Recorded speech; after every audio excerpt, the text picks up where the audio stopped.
sustainable jewellery of the highest quality that is supposed to last a lifetime and is bound to put a smile on your face.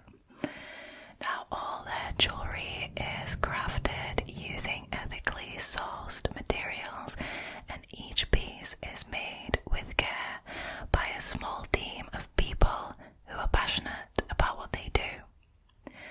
Now, another great initiative for the planet that Happiness uses is eco-friendly packaging. So they use, wherever possible, recycled materials for their packaging, including these boxes and biodegradable bags. Now, I love the attention to detail in Happiness's jewellery. They were kind enough to send me a beautiful golden twisted chain anklet, and it has this really cute seashell charm attached to it, which in my opinion is a lovely detail. Now, the other item I got from Happiness is this stunning sterling silver double ear cuff. I love how delicate and well thought out the design is, and I'm kind of living for the 4-helix piercing effect. Another huge plus is that Happiness delivers worldwide, so if you want to make yourself or one of your loved ones happy with a beautiful new piece of jewellery, you can do so from anywhere in the world. Just make sure to go through my affiliate link, which is in the description box and should be appearing at the top of the screen. If you do decide to check them out, make sure to take advantage of my personal discount code that is appearing on the screen right now and is also included in the description box. Thank you so much, Happiness, for sponsoring tonight's video and also for supporting the ASMR community. And with that being said, and of course, as always, without any further ado, let's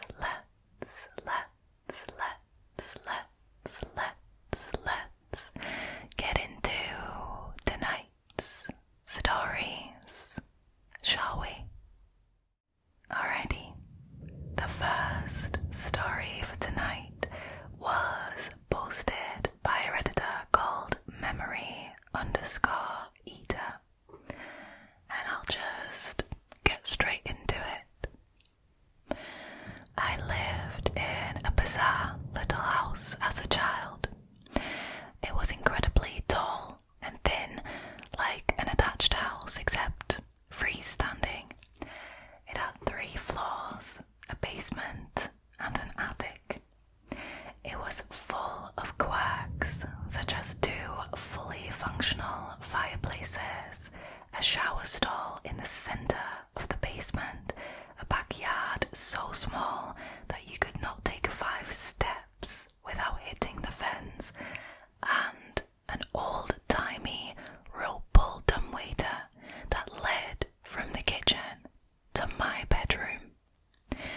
I loved that weird little place, but unfortunately it was incredibly old, and half of its charm was the fact that it seemed to have been designed by an inarticulate conclave of lunatics, and eventually the repair costs exceeded what my parents were willing to sink into it, and we had to move.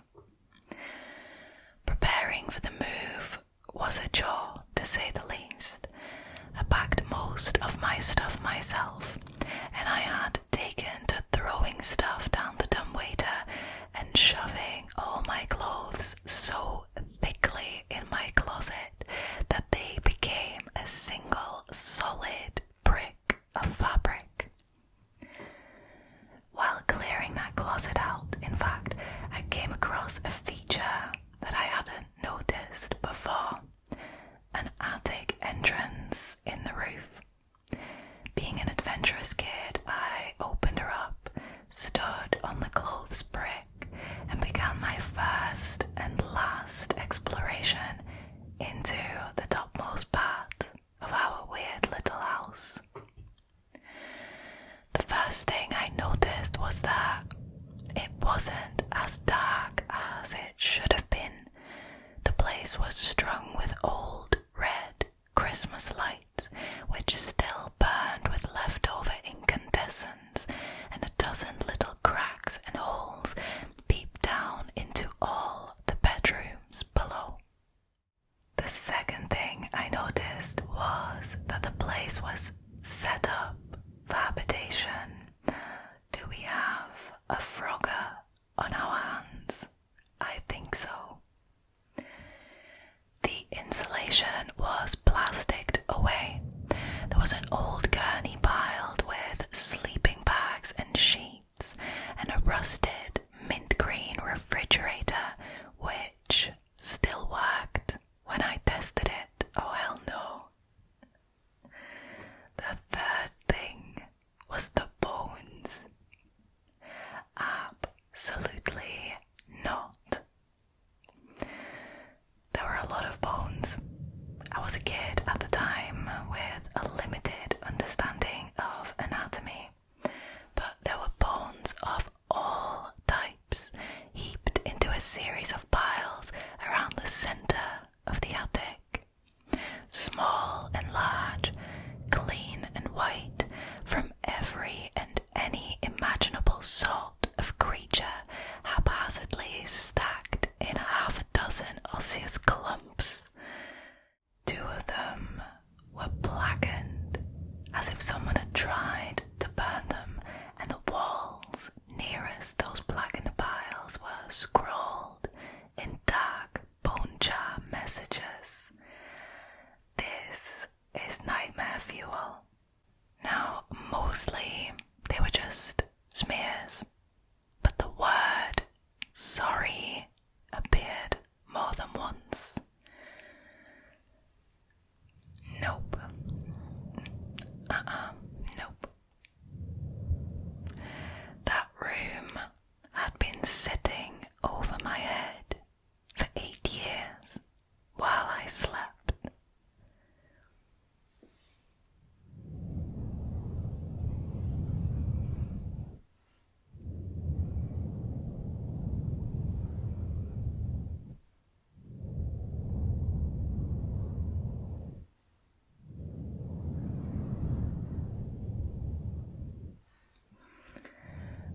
Honestly, this is a perfect example of a story that just makes me go, oh hell no. I mean, the sleeping bags and the sheets and the refrigerator were bad enough, but bones, charred bones, and messages on the walls, including sorry, oh hell no, I would be out of there so quickly.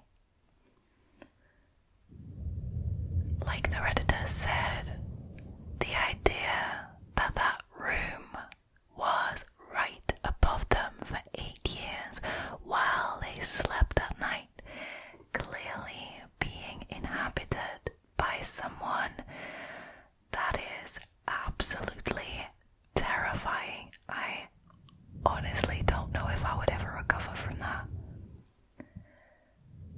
You can't make this shit up. This is insane. Wow.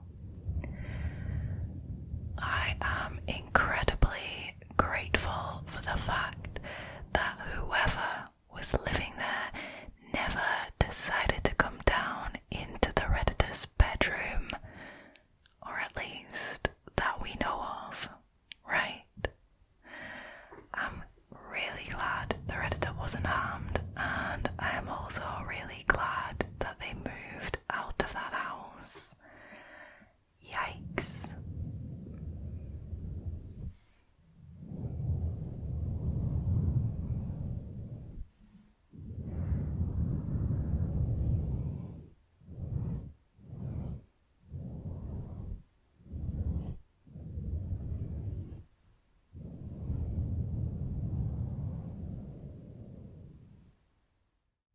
Alrighty, moving on to the next one.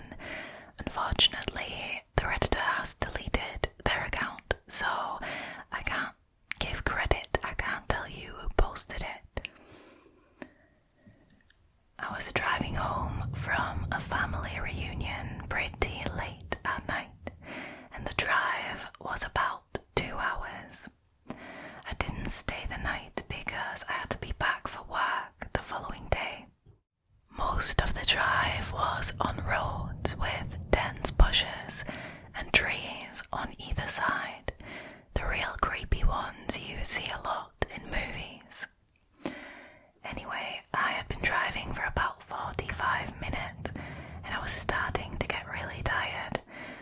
always dangerous if, you're driving and you have a long drive to do and you're starting to get tired. Dangerous situation. You know how sometimes you just suddenly become really tired out of nowhere? Yes, I know exactly what that feels like. Well, yeah, that happened to me. I knew I wasn't going to last, but I didn't come across any place that I felt I could park and safely sleep. Anyway, after it became clear to me that I wasn't gonna find a place to pull up and my tiredness wasn't going anywhere, I did something very questionable. I pulled over to the side of the road onto the grass behind some bushes to try and hide my car from anybody else who was going to come past. Now, the roads weren't empty. I came across another car every few minutes or so. I made a mental note that the time was 11:22 and then fell asleep. Sometime later, I was awoken by a scratching sound. I looked at the clock, 11:50. The sound stopped after a few seconds, and because I was still extremely tired, I didn't bother looking around and I simply went back to sleep. I was later awoken by the same sound, and it was now 12:40. This time, it really freaked me out because the sound didn't stop. The thought ran across my mind that it was just an animal inspecting the car, but why would it return almost an hour after it had left the previous time? Doesn't make sense. I looked in my rearview mirror and just about managed to catch a glimpse of something running away into the forest. Now, at the time, I thought it was the damn hook killer. The one that scratched that couple's car and then slaughtered the guy when he got out to investigate. I think I know what the Redditor is referring to, and I think that's an urban legend. In fact, I'm pretty certain that that's an urban legend, but I can definitely understand why that would go through your mind. Anyways, fuck that, I thought to myself. So I got the hell out of there. That sounds like a solid plan, my friend. There was a bend no more than 100 yards up the road, and as I came around it, there was a fucking car parked off to the side of the road with the driver's side door opened. I slowed down just to look to see if anyone was in there. There wasn't. Then I looked in my rearview mirror. I didn't see anything at first, but then, all of a sudden, this guy comes sprinting around the corner. He starts screaming at me, shouting stuff like, hey, you, get the f*** out of the car, now. I noped the f*** out of there and sped off. I never saw the guy again. Moral of the story, don't fucking sleep on the side of a deserted road.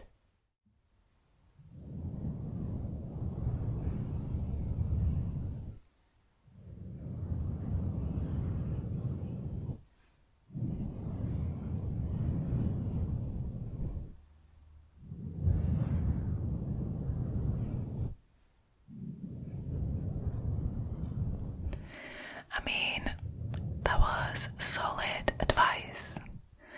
Blimey, there were a lot of F-bombs in this story, weren't there?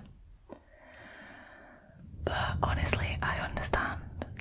Because you would be incredibly terrified in a situation like that.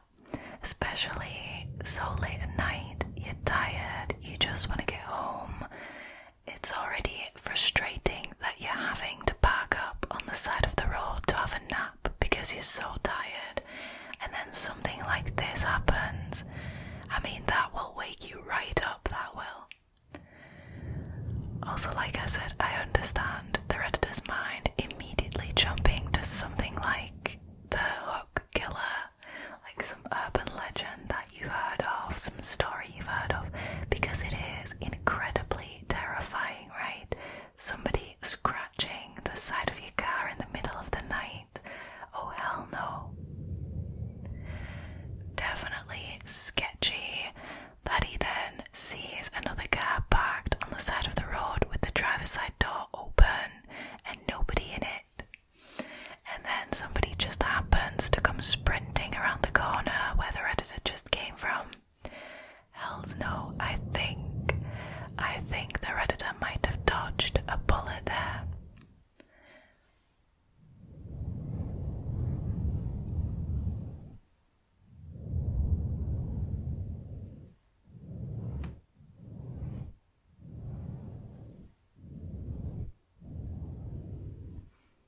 Alrighty, so the next one is short, but this scares me a lot.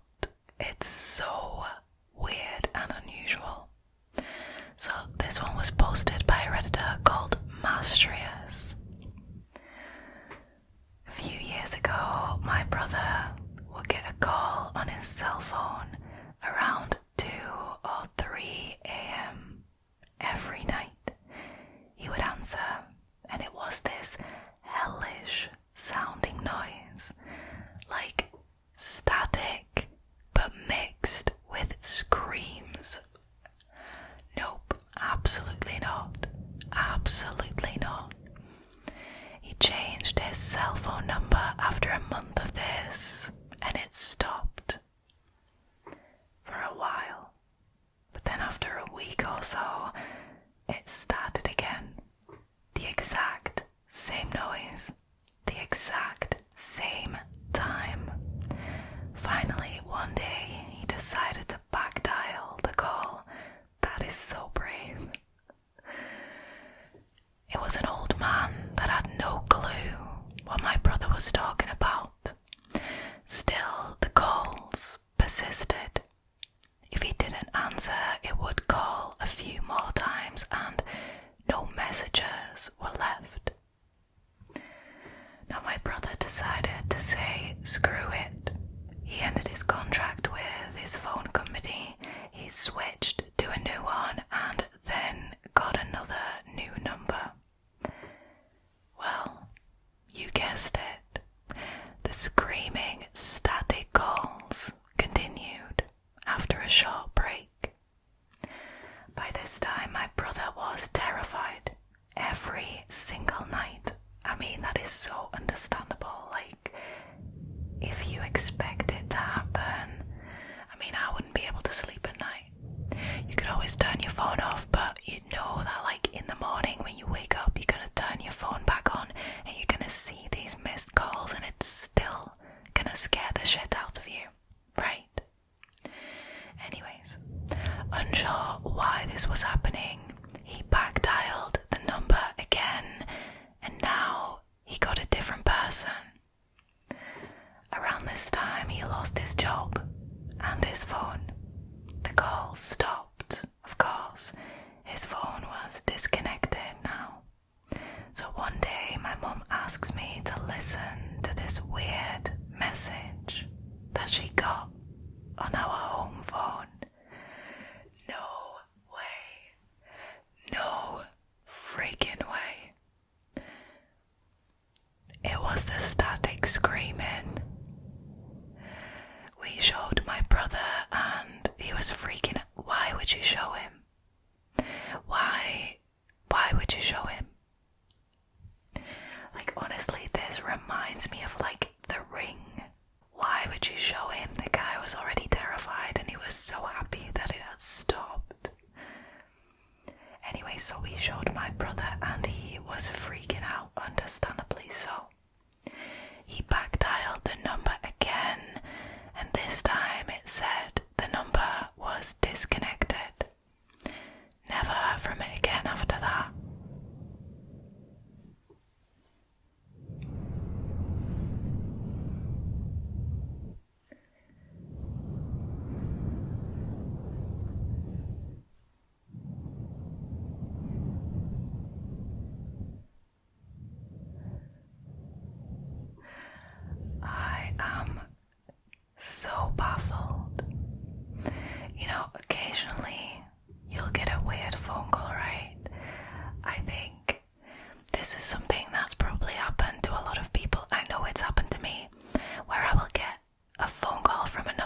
imagine this happening to you, and not once, but every single night at the same time.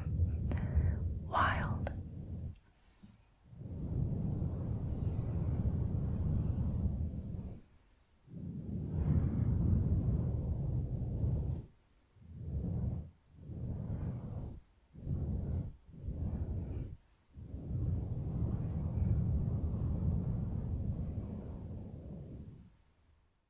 Alrighty, last story for tonight was posted to the comment section on Reddit by a Redditor called POEness.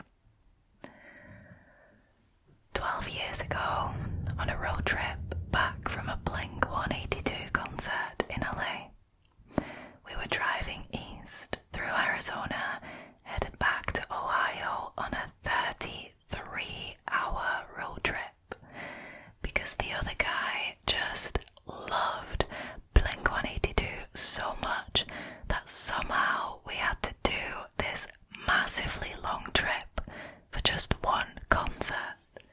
I mean, 33 hours is one hell of a trip, I'll give you that. But that's neither here nor there. The real point was spending time with these two girls. I was driving at the point that this happened. Okay, so from what I'm gathering from this is that it's the Redditor, his friend, and then two girls, right, in the car. Anyways, middle of nowhere, middle of the night, we come to a stop behind a bunch of cars waiting on some construction.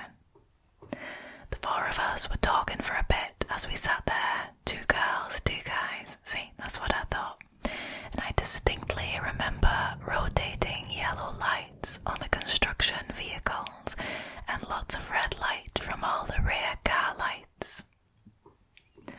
A few songs played while we were joking and laughing. One girl was smoking.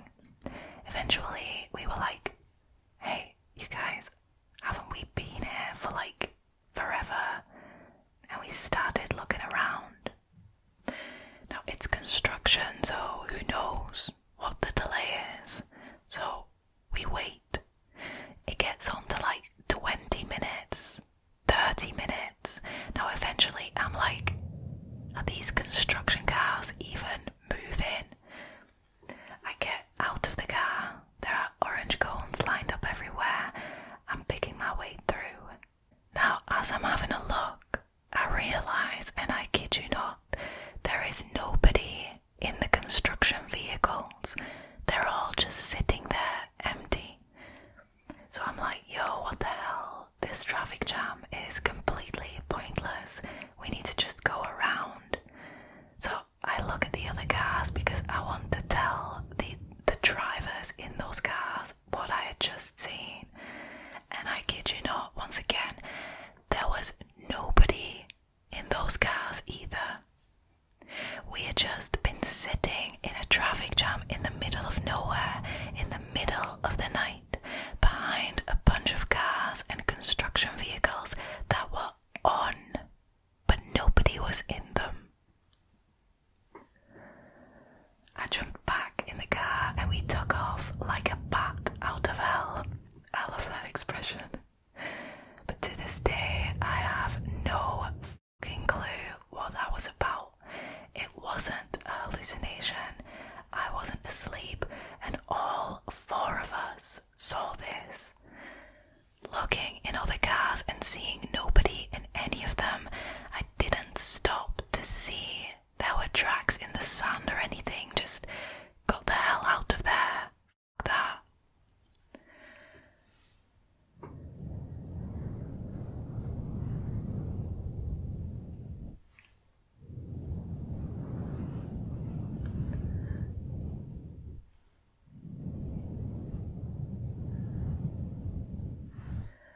Honestly, this has to be one of the creepiest and weirdest stories I've ever read. Like, it's given like ghost town, like deserted ghost town vibes. The fact that all these cars and these construction vehicles were on, the lights were on,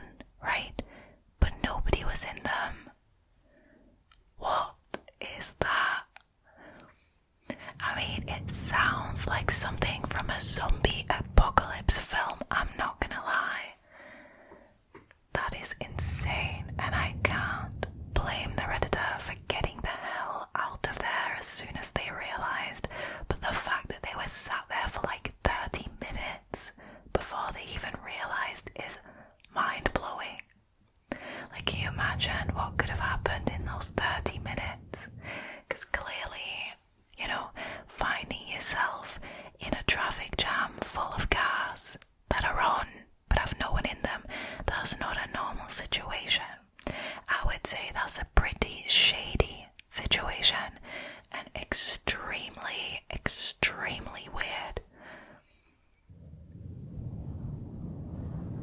If any of you guys have any idea what the hell was going on there, I would love to hear your theories, because I have no clue. This is insane.